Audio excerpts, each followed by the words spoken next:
Hello friends, welcome to our YouTube channel Spark Edu Talk. My name is Manoj Kumar. बेटा आज हम start करेंगे आपका एरर्स, ठीक है, जो कि आपका यूनिट एंड मेजरमेंट का एक टॉपिक है, ठीक है। और मोस्ट ऑफ द स्टूडेंट का बेटा डाउट रहता है कि एरर्स होते क्या हैं, ठीक है। तो बच्चा सबसे पहले हम समझ लेते हैं कि एरर्स की अगर हम बात करेंगे तो बेटा एरर्स आते कहाँ हैं, सबसे पहले ये। और हमें बच्चे ये पता होना चाहिए कि जो हम फिजिकल क्वांटिटीज़ के बारे में बात करते हैं, ठीक है, जब हम फिजिकल क्वांटिटी को कैलकुलेट करते हैं during your addition of two physical quantities और बेटा मल्टीप्लिकेशन एंड डिवीज़न, ठीक है, तो बेटा वहाँ पर एरर्स हमें इंक्लूडेड मिलते हैं। एरर्स आपको वहाँ पर इंट्रोड्यूस हो जाते हैं हमारे ऑटोमेटिकली। रीजन क्या होता है बेटा उसके पीछे की हमारे जो एरर्स होते हैं वो इंक्लूड हो जाते हैं। उसके बेटा बेसिक रीजन हमारे जो होते हैं, पहला रीजन नीचे हमारा आता है कि जो हमारे जो इंस्ट्रूमेंट होते हैं, ठीक है, इंस्ट्रूमेंट की वजह से हमारे जो एरर्स इंक्लूड होते हैं या आते हैं हमारे, ठीक है, they are known as instrumental error. तो किसका पार्ट है बेटा, वो पार्ट है हमारे सिस्टमेटिक एरर का। तो ड्यूरिंग आवर मेजरमेंट जो हमारे बच्चे एरर्स हमारे आपके एरर्स इंक्लूडेड होते हैं मेजरमेंट के ड्यूरेशन में, तो हम बेटा उनकी बात करते हैं। मेजरमेंट बेटा जरूरी मतलब किस चीज़ की मेजरमेंट, तो बेटा हम लेंथ मेजरमेंट करते हैं, हम करंट मेजरमेंट करते हैं, ठीक है, यूजिंग आवर डिवाइस।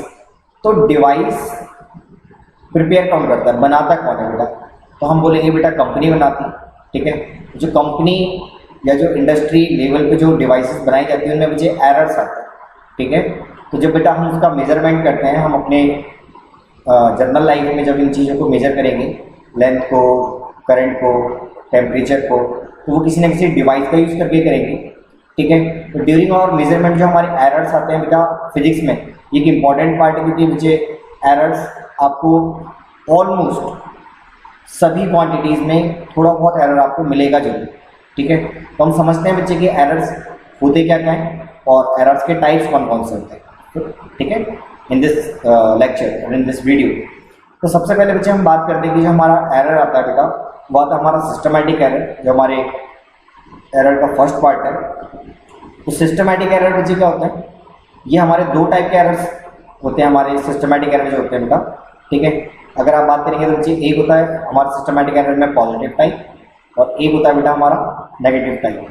अभी पॉजिटिव और नेगेटिव बच्चे आते कैसे तो वो समझ लेते हैं कि अगर बेटा आपकी जो आप जो चीज़ मेजर कर रहे हैं, ठीक है, ड्यूरिंग योर मेजरमेंट, ठीक है, सबसे पहले बच्चे अगर मान लो कि आपकी जो ट्रू वैल्यू यानी कि जो एक्चुअल मेजरमेंट है, ठीक है, मैं अगर किसी बुक की या किसी पेजेस की पेज जो हमारे होते हैं, ठीक है, अगर मैं किसी पेज की थिकनेस मेजरमेंट करूं यूजिंग अ वर्नियर कैलिपर और यूजिंग अ स्क्रू गेज, तो बेटा क्या होगा कि उस पेज की जो थिकनेस होगी, एक्चुअल थिकनेस होगी, वो बेटा एक्चुअल थिकनेस को हम एक्चुअल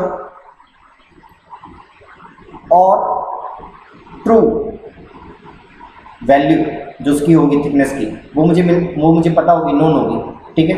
अगर वो मुझे पता है तो एक्चुअल और ट्रू वैल्यू अगर मुझे नोन है और जो मैंने मेजर किया है, जो मैंने कैलकुलेट किया है, तो आपकी कैलकुलेटेड और मेजर्ड वैल्यू आपको आप डिवाइस का यूज़ करके मेजर करेंगे।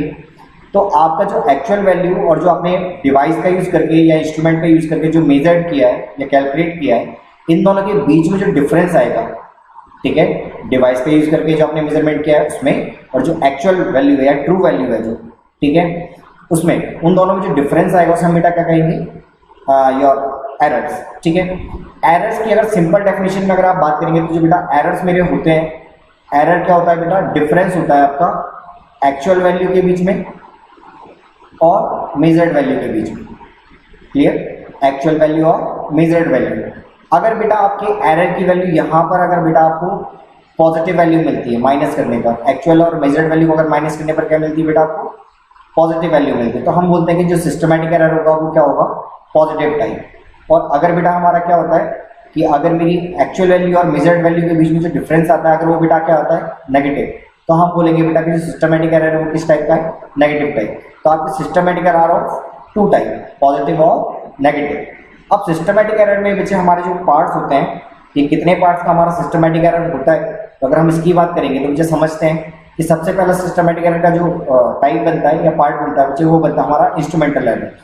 ठीक है, इंस्ट्रूमेंटल एरर बच्चे आते कहाँ पर है? हम बोलेंगे बच्चे जो मेरी डिवाइस है, जिन डिवाइस का यूज़ करके हम मेजरमेंट कर रहे हैं बेटा, ठीक है, उन डिवाइसेस में कुछ ना कुछ एरर्स होंगे। ठीक है, जब हम उसका यूज़ करके करेंगे बेटा मेजरमेंट करेंगे। ठीक है, तो इंस्ट्रूमेंटल एरर जो बच्चे हमारे आते हैं वो इंस्ट्रूमेंट में आते हैं। सिंपल सी बात है, इंस्ट्रूमेंट में आने वाले एरर्स को हम क्या बोलते हैं बेटा? Instrumental error. क्लियर? तो इसके अंदर भी, इंस्ट्रूमेंटल एरर के अंदर भी बच्चे दो पार्ट आपको यहाँ पे दिख रहे हैं। पहला पार्ट बच्चे क्या है? Improper designing. इम्प्रॉपर डिजाइनिंग बच्चे किसकी वजह से होगा? जो मैन्युफैक्चरर है वो आपका डिवाइस प्रिपेयर करता है, बनाता है, तो ड्यूरिंग योर मैन्युफैक्चरिंग आपके डिवाइस में जो बेटा एरर्स पहले से इंक्लूडेड होंगे, ठीक है, उसे हम क्या बोलेंगे? Improper designing error. क्लियर? अगर आपका जो कैलिब्रेशन है, कैलिब्रेशन जो बेटा वो डिवाइस मेजर करेगी, उसमें बच्चे पॉइंट्स होंगे। जैसे मेरा स्केल होता है तो बेटा सेंटीमीटर स्केल में अगर आप बात करेंगे तो 0 से स्टार्ट होता है, 0, 1, 2, 3, और ये स्केल के ऊपर बच्चे मेंशन होते हैं। ये स्केल के ऊपर क्या होता है बेटा? मेंशन होते हैं। तो अगर बेटा जो मैन्युफैक्चरर है, अगर उसने बच्चे जो 1 सेंटीमीटर की एक्चुअल डेफिनेशन है, ठीक है, तो अगर बेटा क्या होगा कि 0 से लेकर 1 के बीच का जो गैप है, अगर वो एग्जैक्टली 1 सेंटीमीटर ना हो, तो बेटा क्या हो जाएगा? जब मैं इस स्केल का यूज करके किसी पर्टिकुलर ऑब्जेक्ट की लेंथ मेजरमेंट करूंगा, तो वहां पर मुझे क्या मिलेगा बेटा? एरर मिलेगा। क्यों मिलेगा? क्योंकि डिवाइस में पहले से ही प्रॉब्लम है, डिवाइस में पहले से ही एरर है। आपका जो उसका 1 सेंटीमीटर जो है, जिसकी लेंथ है, जो गैप है, अगर वो प्रॉपर नहीं होगा तो उस कंडीशन में हम क्या बोलेंगे कि जो मेरा डिवाइस है या जो मेरा इंस्ट्रूमेंट है, ठीक है, इसकी कैलिब्रेशन प्रॉपर ना होने की वजह से जो एरर आएगा, that is known as your improper designing और इम्प्रॉपर कैलिब्रेशन। क्लियर? इसके बाद बच्चे इसमें बात आती है इंस्ट्रूमेंट एरर के अंदर या इंस्ट्रूमेंटल एरर्स जो आते हैं हमारे डिवाइसेस के अंदर। दूसरा पार्ट हमारा बनता है बच्चे जीरो एरर्स। जीरो एरर्स का मतलब क्या होता है कि लेट कर लेते हैं बच्चे, हम एज्यूम कर लेते हैं कि मेरे पास बच्चे एक एमीटर है या वोल्टमीटर है, इसका जो जीरो पोजीशन है, इसका जो जीरो पोजीशन 0, 1, 2 एंड 3, इस तरीके से हमारे गैप बने होते हैं। जो मेरा पॉइंटर होगा, अगर वो बेटा जीरो को पॉइंट नहीं कर रहा है, तो किसको पॉइंट नहीं कर रहा है बेटा? जीरो को पॉइंट नहीं कर रहा है। ये थोड़ा सा अनबैलेंस है, या तो थोड़ा सा राइट हो जाएगा या जीरो थोड़ा सा लेफ्ट हो जाएगा। तो उस कंडीशन में जब बच्चे मैं उस डिवाइस का यूज करके मेजरमेंट करूंगा वोल्टेज की या करंट की, तो उस कंडीशन में जो मुझे रीडिंग मिलेंगी, वो रीडिंग मेरी क्या होंगी बेटा? रॉन्ग रीडिंग होगी, या हम ये कह सकते हैं कि वो रीडिंग्स विद एरर मुझे मिलेगी। क्लियर? तो जीरो एरर्स जो हमारे होते हैं वो हमारे डिवाइस में जो जीरो कैलिब्रेशन पॉइंट होता है मेरा, यानी कि जो मेरा जीरो पॉइंट होता है, ठीक है, स्टार्टिंग पॉइंट होता है, अगर मेरा पॉइंटर है उसको पॉइंट ना करे तो उस कंडीशन में, या उससे थोड़ा सा आगे हो या उससे थोड़ा सा पीछे हो, उस कंडीशन में मेरी डिवाइस के अंदर जो एरर होगा वो मुझे मिलेगा। और अगर मैं वही डिवाइस यूज करके मेजरमेंट करूंगा तो उस कंडीशन में जो मुझे एरर मिलेगा that is known as zero error. ठीक है? अगर बच्चे हम और आगे बात करें इसमें अगर हम बात करेंगे आगे, तो आपका बच्चे नेक्स्ट टाइप का जो एरर बनता है बेटा वो कौन सा बनता है आपका? अभी तक हम बच्चे इंस्ट्रूमेंट की बात कर रहे हैं, नेक्स्ट हम बच्चे बात कर रहे हैं यहाँ पर किसकी? नेक्स्ट बच्चे हम बात कर रहे हैं यहाँ पर इम्परफेक्शन इन एक्सपेरिमेंटल टेक्निक्स। आपको बच्चे पता होगा कि किसी भी डिवाइस का जब हम यूज़ करते हैं, चाहे वो वर्नियर कैलिपर हो या वो स्क्रू गेज हो, तो बेटा उसके लिए टेक्निक है। ठीक है? हर किसी डिवाइस को यूज़ करने के क्या होते हैं बेटा? टेक्निक्स होते हैं। या किसी भी एक्सपेरिमेंट को परफॉर्म करने के लिए आपके पास बेटा टेक्निक्स होती है। ठीक है? लाइक केमिस्ट्री में बच्चे आप जो आपका टेस्ट होता है, ठीक है, डिफरेंट टाइप्स के जो टेस्ट होते हैं उनकी भी मुझे टेक्निक लिखी होती है, उनका प्रोसीजर दिया होता है कि आपको पहले कौन सा केमिकल ऐड करना है। ठीक है? तो जो आपके जो कॉनिकल फ्लास्क होते हैं या मेजरिंग ट्यूब होती है, तो ट्यूब भी बच्चे कौन बनाता है? इंडस्ट्री बनाती है। तो वो इंडस्ट्री जब उसका कैलिब्रेशन करेगी या मैन्युफैक्चरिंग करेगी, ठीक है, तो उसमें जो एरर्स आएंगे तो वो एरर्स कहाँ चले जाएंगे? डिजाइनिंग वाले पार्ट में। पर डिजाइनिंग के अलावा जो बच्चे एरर्स मेरे आते हैं कि बच्चे मान लिया कि कंपनी ने जो बच्चे बनाया है, ठीक है, डिजाइन किया है आपका ट्यूब या आपका कॉनिकल फ्लास्क या आपकी अदर इंस्ट्रूमेंट जो डिजाइन किए हैं या बनाए गए हैं, वो तो बच्चे प्रॉपर है, उसकी कैलिब्रेशन एक्यूरेट है। बट फिर भी बेटा क्या कि जो पर्टिकुलर पर्सन उस पर्टिकुलर डिवाइस का जब यूज करेगा और अगर उसे टेक्निक्स या उसके प्रोसीजर बेटा अगर क्लियर नहीं होंगे कि मुझे कौन कौन से प्रोसीजर या कौन कौन से स्टेप्स फॉलो करने, किस तरीके से हमें बच्चे उस डिवाइस का यूज़ करना है, उस कॉनिकल फ्लास्क का या उस इंस्ट्रूमेंट का यूज़ करना है। अगर मुझे इंस्ट्रूमेंट का यूज़ करना प्रॉपरली ना आए या फिर मेरी जो एक्सपेरिमेंटल टेक्निक्स हो उसमें बच्चे प्रॉब्लम्स हो, ठीक है, तो उस कंडीशन में जो मेरा रिजल्ट आएगा, फाइनल रिजल्ट आएगा बेटा, उस रिजल्ट में मुझे क्या मिलेगा, एरर मिलेगा। क्या मिलेगा, एरर। यानी कि जो मेरा रिजल्ट होगा वो 100% विद एरर आपको मिलेगा जरूर, ठीक है। किस वजह से, क्योंकि आपने जो स्टेप्स फॉलो करने चाहिए, जो आपके स्टेप नंबर आपने देखा होगा कि जो लैब होते हैं, लैब मैनुअल्स होते हैं, लैब मैनुअल्स के अंदर बच्चे आपको सबसे पहले एम दिया जाता है, ठीक है, फिर उसके बाद एपरेटस आता है आपका कि कौन कौन से आपको एपरेटस यूज करने हैं, देन बच्चे थ्योरी आती है, देन बच्चे प्रोसीजर आता है। तो प्रोसीजर में आपको बच्चे हर एक पॉइंट बच्चे डिफाइन होता है कि आपको पहले स्टेप क्या करना है, फिर सेकंड स्टेप क्या करना है, फिर थर्ड स्टेप क्या करना है। अगर आप इन स्टेप्स को बच्चे प्रॉपरली फॉलो ना करें, आप स्टेप्स का मतलब, प्रोसीजर का मतलब टेक्निक्स को प्रॉपरली फॉलो ना करें, तो बच्चे उस कंडीशन में जो आपका रिजल्ट आएगा वो विद एरर आएगा। क्या आएगा बेटा, विद एरर, ठीक है, यानी कि आपका रिजल्ट प्रॉपरली करेक्ट नहीं आएगा। इसके अलावा टेक्निक्स और प्रोसीजर के अलावा बच्चे जो हमारी फैक्टर्स हो सकते हैं वो हो सकते हैं हमारे एक्सटर्नल फैक्टर्स और एक्सटर्नल कंडीशन। अब एक्सटर्नल कंडीशन की अगर बच्चे आप सिंपल वे में बात समझें तो एक्सटर्नल कंडीशन कौन कौन सी हो सकती है, मेरा एनवायरनमेंट का टेम्परेचर हो सकता है, ठीक है, आपका प्रेशर हो सकता है, ठीक है, आपकी विंड हो सकती है, एयर जो ब्लो कर रही है बेटा, ठीक है, आपकी वो और भी अदर फैक्टर्स हो सकते हैं जो एक्सटर्नल फैक्टर्स मेरे हैं, जो मेरी मेजरमेंट क्या करते हैं बेटा, अफेक्ट करते हैं। और अगर बच्चे इन फैक्टर्स की वजह से मेरे रिजल्ट में एरर्स आते हैं, मेरी रीडिंग एक्चुअल वैल्यू के नियरेस्ट या क्लोजेस्ट वैल्यू मुझे नहीं मिलती या नहीं दे पा रहा है, तो उस कंडीशन में हमारे एक्सटर्नल फैक्टर भी वहां पर रिस्पॉन्सिबल होते हैं, ठीक है, अदर देन डिवाइस और प्रोसीजर। क्लियर। तो बेटा एक्सटर्नल फैक्टर को भी हमें मिनिमाइज करना होता है। तो जब भी बच्चे हम कोई भी प्रैक्टिकल करते हैं तो उसमें बच्चे हमें प्रिकॉशन दिए जाते हैं। क्या दिए जाते हैं? प्रिकॉशन, ठीक है। तो उन प्रिकॉशंस के अंदर बच्चे साफ लिखा होता है कि आपको बच्चे ड्यूरिंग दिस एक्सपेरिमेंट आपको कौन कौन सी चीज़ों को एलिमिनेट करना है या किस तरीके से आपको प्रोसीजर के अंदर कौन कौन सी सावधानियां बरतनी है, ठीक है। वो सारी चीज़ें आपको किसमें दी जाती है बेटा? प्रिकॉशन में दी जाती है। किसमें दी जाती हैं? प्रिकॉशंस के अंदर। क्लियर। तो एक्सटर्नल फैक्टर्स भी हमारे जो होते हैं उनकी वजह से भी हमारी रीडिंग्स में, हमारे रिजल्ट में जो फैक्टर्स हमारे इंक्लूड होते हैं या जो रिजल्ट में हमारे इफेक्ट आता है, ठीक है, उसमें हमारे एक्सटर्नल फैक्टर्स भी रिस्पॉन्सिबल होते हैं। क्लियर।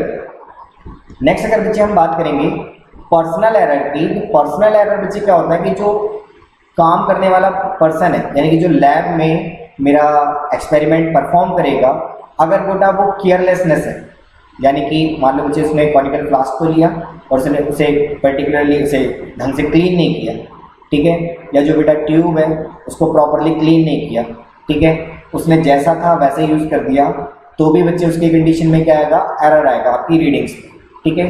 कैजुअल बिहेवियर का मतलब बच्चे कि वो डिसिप्लिन मेंटेन नहीं कर रहा है, ठीक है, वो प्रोसीजर या बच्चे वो एक फ्रेशर हो सकता है, और फ्रेशर की कंडीशन में बच्चे क्या हो सकता है? उसको स्टेप्स पता ना हो, ठीक है, कि इस डिवाइस में बच्चे इस डिवाइस को कैसे यूज़ करना है, तो वो भी बच्चे इसके अंदर आता है हमारा पर्सनल एरर के अंदर। इसके अंदर आता है बेटा पर्सनल एरर। तो पर्सनल एरर बच्चे मिनिमाइज किए जा सकते हैं, ठीक है, कि जो भी पर्टिकुलर पर्सन आपकी लैब में जब बच्चे वो आपके इंस्ट्रूमेंट को यूज़ करे तो उस इंस्ट्रूमेंट को यूज़ कैसे करना है, ठीक है, उसकी जो बच्चे आपकी गाइडलाइंस है उस इंस्ट्रूमेंट की, ठीक है, वो बेटा ढंग से पढ़े, उसको यूज़ करना सीखे, और अगर उसे यूज़ करना नहीं आता है तो बेटा पहले वो सीखे, उसके बाद बच्चे उस डिवाइस को वो यूज़ करें, ठीक है।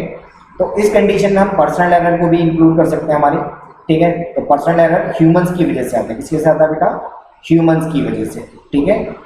अगर न्यू कॉमर्स होगा तो या नया बंदा होगा तो उस कंडीशन में बच्चे उसे प्रॉब्लम आएगी क्योंकि वो फर्स्ट टाइम यूज़ कर रहा है इंस्ट्रूमेंट को, अगर वो प्रॉपरली यूज़ नहीं कर पाता तो उस कंडीशन में भी मेरा रिजल्ट जो आएगा वो विद एरर आएगा, ठीक है।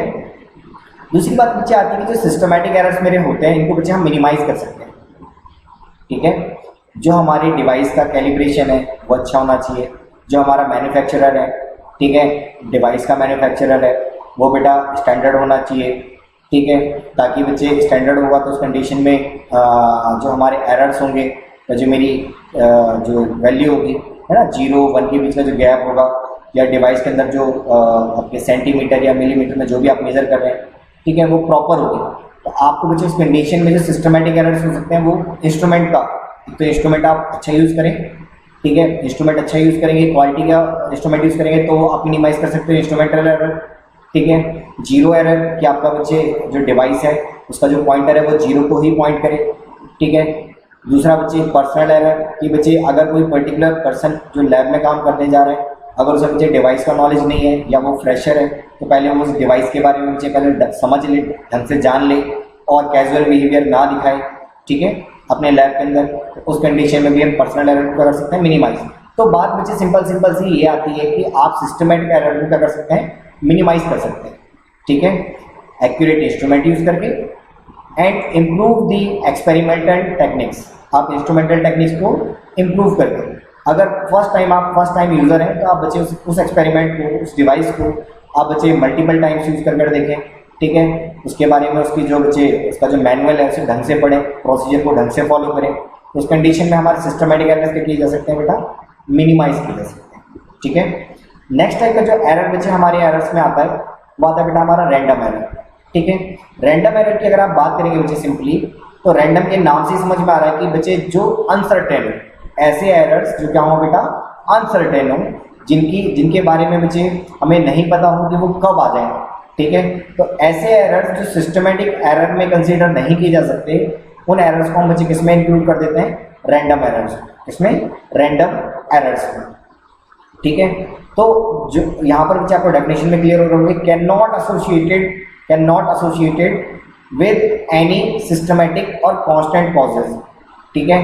कांस्टेंट कॉजेज का मतलब बच्चे क्या, जो नेचुरली आपको मिलेंगे डिवाइस की वजह से या आपके फर्स्ट टाइम यूज़र की वजह से या फ्रेशर की वजह से, जो पर्टिकुलरली फर्स्ट टाइम लैब में एंट्री कर रहा है, ठीक है। तो इस टाइप के एरर जो बच्चे हमें मिलते हैं अदर देन सिस्टमेटिक एरर, उसे हम बच्चे क्या कहते हैं, रैंडम एरर कहते हैं, ठीक है। और ये कभी भी आ सकते हैं, इनको मिनिमाइज करना मुश्किल होता है। रैंडम एरर्स को मिनिमाइज करना मेरे लिए क्या होता है बेटा, मुश्किल, क्लियर। अगर बच्चे हम नेक्स्ट बात करेंगे तो एरर्स में एक इंपॉर्टेंट पार्ट जो है यहाँ पर बच्चे आपको समझ में आता है कि एक सबसे इंपॉर्टेंट पार्ट है हमारा लीस्ट काउंट। कौन सा काउंट बेटा, लीस्ट काउंट। लीस्ट का मतलब क्या होता है, मिनिमम। लीस्ट का मतलब क्या होता है बेटा, मिनिमम। और बेटा काउंट का मतलब वो जो काउंट करेगा, जो वो मेजर करेगा, ठीक है, जो क्या करेगा बेटा, मेजर करेगा, ठीक है। तो जो डिवाइस मेरा हम यूज कर रहे हैं वो मिनिमम जो मेजर कर सकता है, तो वो मिनिमम एरर उतना ही देगा। जैसे बेटा अगर हम बात करेंगे रिस्ट वॉच की, तो रिस्ट वॉच में आपका जो मिनिमम एरर आ सकता है बेटा, वो आ सकता है 1 सेकेंड का। क्यों, क्योंकि बेटा आपकी जो रिस्ट वॉच है वो मिनिमम क्या मेजर कर सकती है, 1 सेकेंड। क्या कर सकती है, 1 सेकेंड। तो आपकी एक रिस्ट वॉच के अंदर 1 सेकेंड का मिनिमम एरर इंक्लूड हो सकता है, क्लियर। तो आपकी कोई भी डिवाइस हो, चाहे वो वर्नियर कैलिपर हो या स्क्रू गेज हो, सभी डिवाइसेस का एक मिनिमम कैलकुलेट वैल्यू जो कर सकता है वो हमें पता होता है, ठीक है, कि वो मिनिमम 1 mm मेजर करेगा, 1 mm मेजर करेगा या 1 सेंटीमीटर मेजर करेगा, ठीक है। तो जो मिनिमम मेजर कर सकता है that is known as your least count error और लीस्ट काउंट वैल्यू, ठीक है।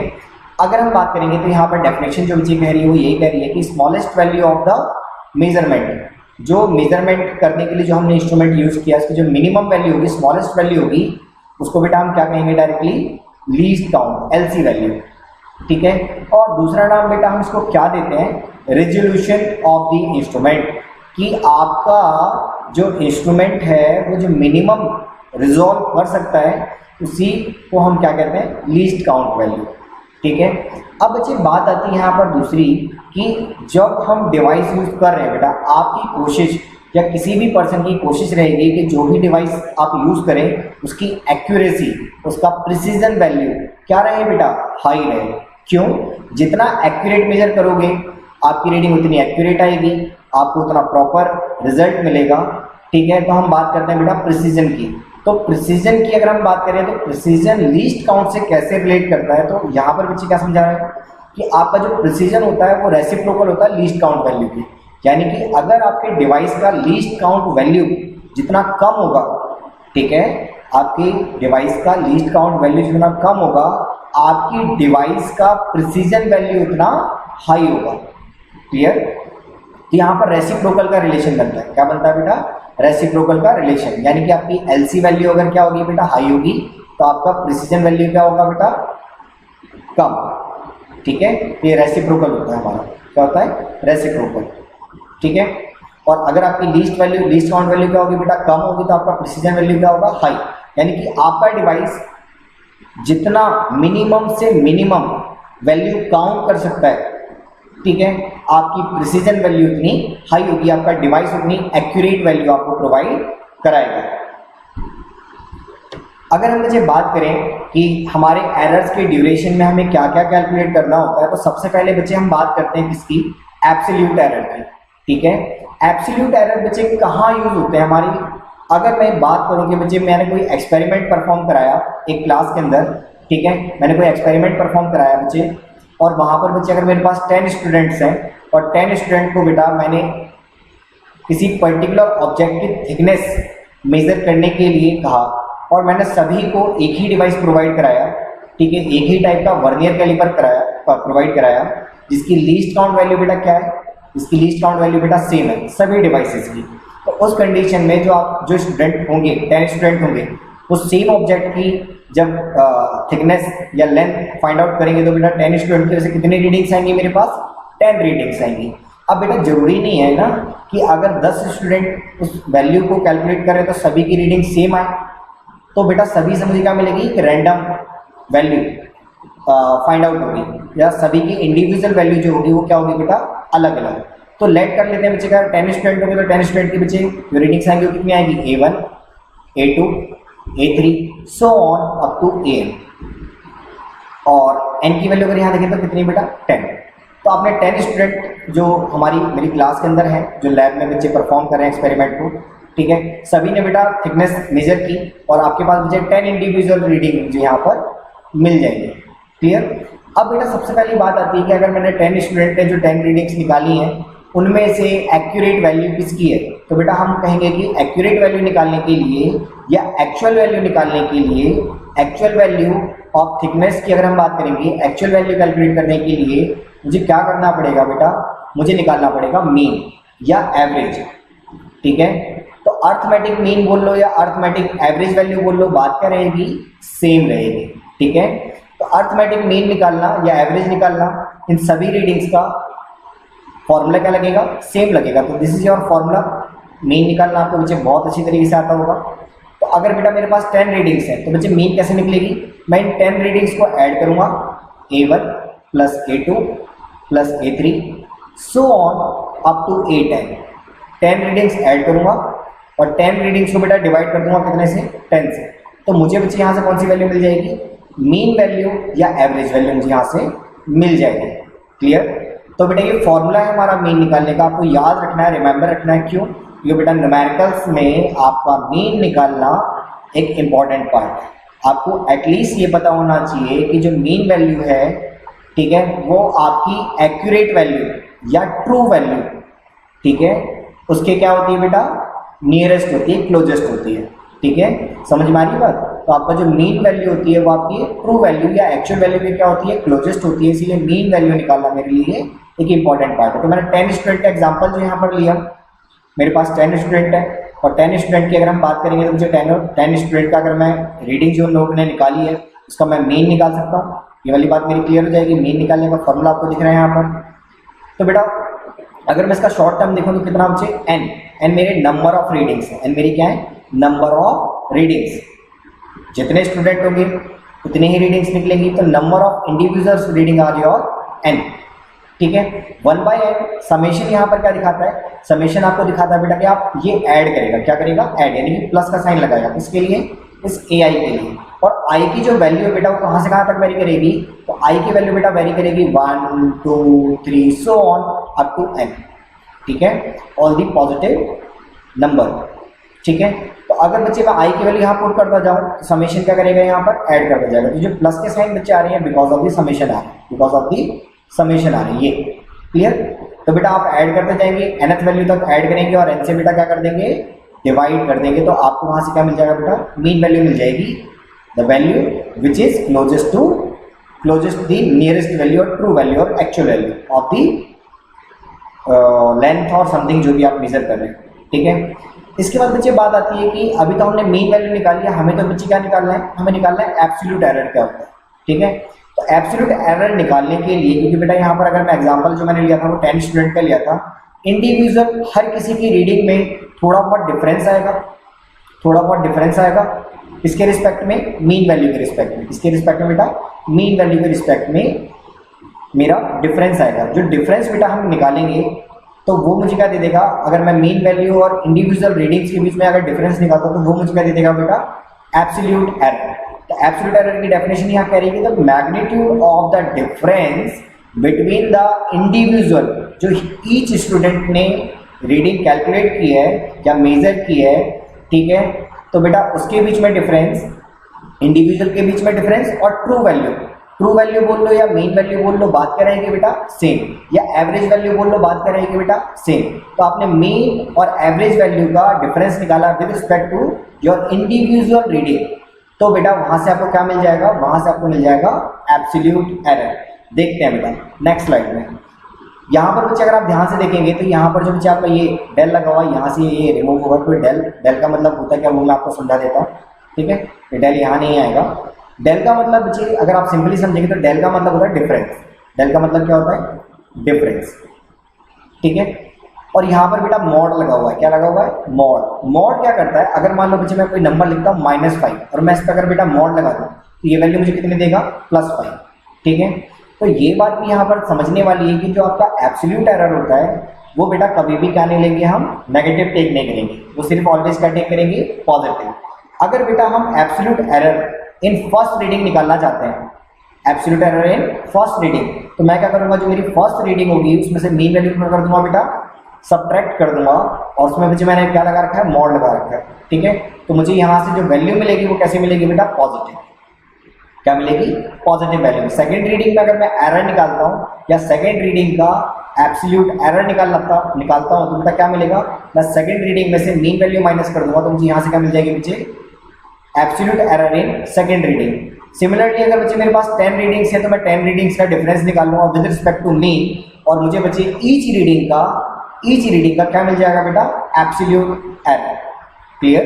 तो एब्सोल्यूट एरर बच्चे क्या होता है, आपकी इंडिविजुअल रीडिंग्स के बीच में जो डिफरेंस आया है, जो एरर आया है आपकी एक्चुअल वैल्यू के रिस्पेक्ट में, आपकी एक्चुअल वैल्यू के रिस्पेक्ट में या ट्रू वैल्यू के रिस्पेक्ट में आपने जो रीडिंग निकलवाई है या जो स्टूडेंट रीडिंग निकाल रहे हैं उसकी ईच वैल्यू में, ईच रीडिंग में जो डिफरेंस आएगा बेटा उसे हम क्या बोलेंगे, एब्सोल्यूट एरर, ठीक है। तो बेटा एब्सोल्यूट एरर तो मेरा यहाँ से निकल जाएगा। सेकेंड टर्म, नेक्स्ट टर्म जो बच्चे हमारा बनता है बच्चे, वो क्या बनता है कि हम मीन ऑफ एब्सोल्यूट एरर कैसे निकालेंगे। मीन ऑफ एब्सोल्यूट एरर भी हमारा एक इंपॉर्टेंट पार्ट है जो कि हमें निकालना जरूरी है।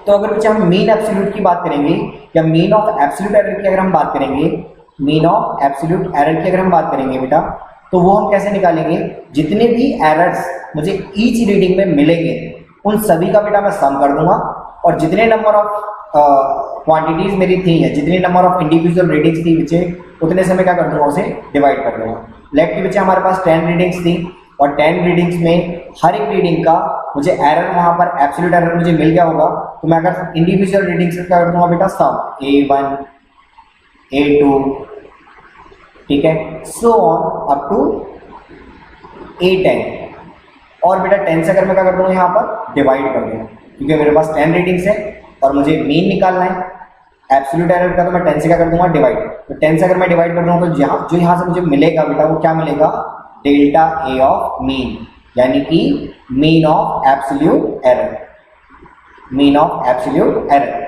तो मीन ऑफ एब्सोल्यूट एरर निकालने का बच्चे ये फॉर्मूला है हमारा, ठीक है, ठीक है। तो यहाँ तक की बात आपको क्लियर हो गई थी। इसके बाद बच्चे बात आती है कि रिलेटिव एरर जो हमारा यूज होता है। रिलेटिव एरर बच्चे ये भी एक इंपॉर्टेंट पार्ट है, जब आपके बच्चे एक से ज़्यादा क्वांटिटी या एक सिंगल क्वांटिटी में आपको एरर निकालना होता है, ठीक है, तो बेटा आपको रिलेटिव एरर निकालने का जो मुझे फॉर्मूला है वो क्या है हमारा, mean of absolute error upon में मीन ऑफ दैट क्वांटिटी जो भी हम मेजर कर रहे हैं, ठीक है। इसको जनरली आपकी बुक्स के अंदर बच्चे डेल से इंडिकेट करते हैं, डेल से इंडिकेट करते हैं, ठीक है।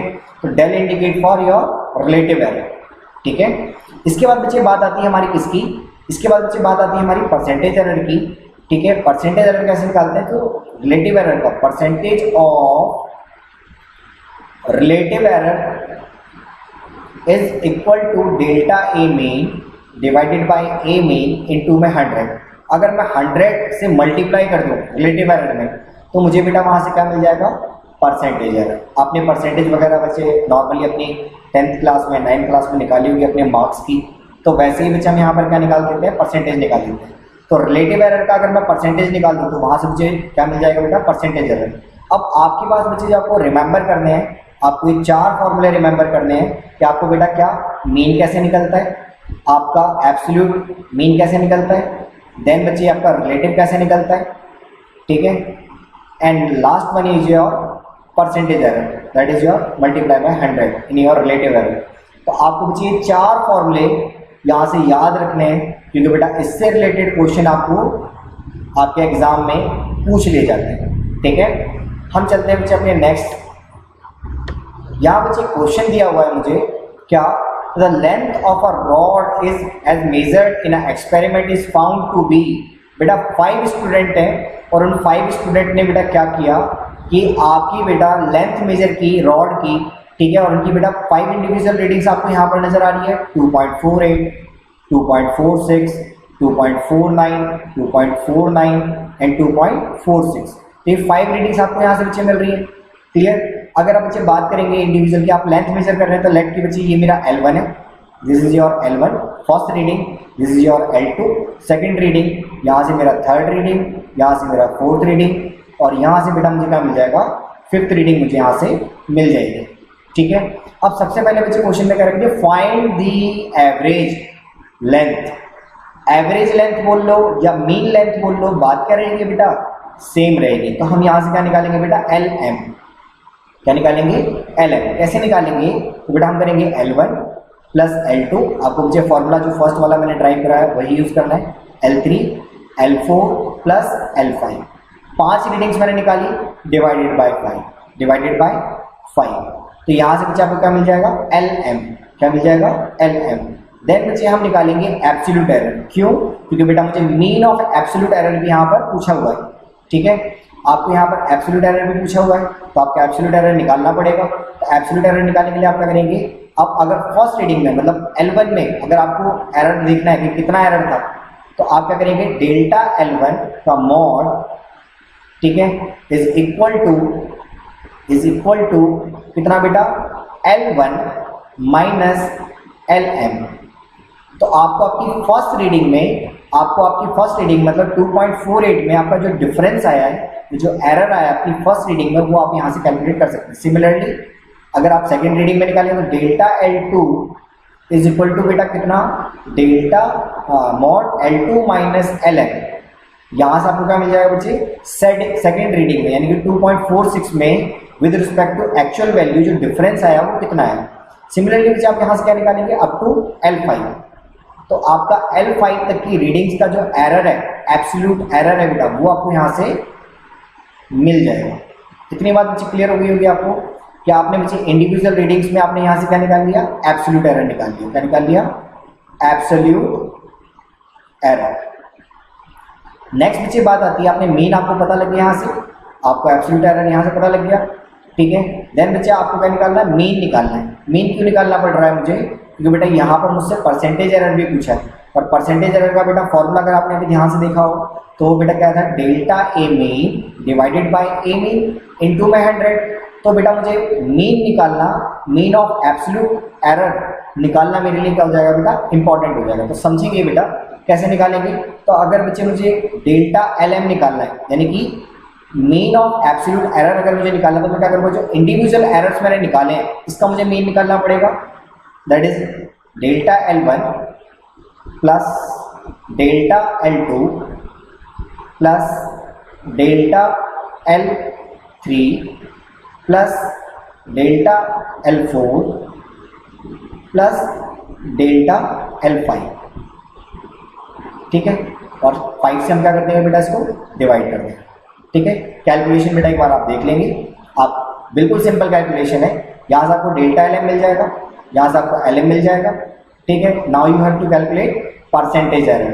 तो आप जब परसेंटेज एरर निकालेंगे, ठीक है, तो उसे निकालने के लिए आपको क्या करना है बेटा, फॉर्मूला लगाना है। क्या लगाना है, delta l m mean of absolute error divided by l m into में 100।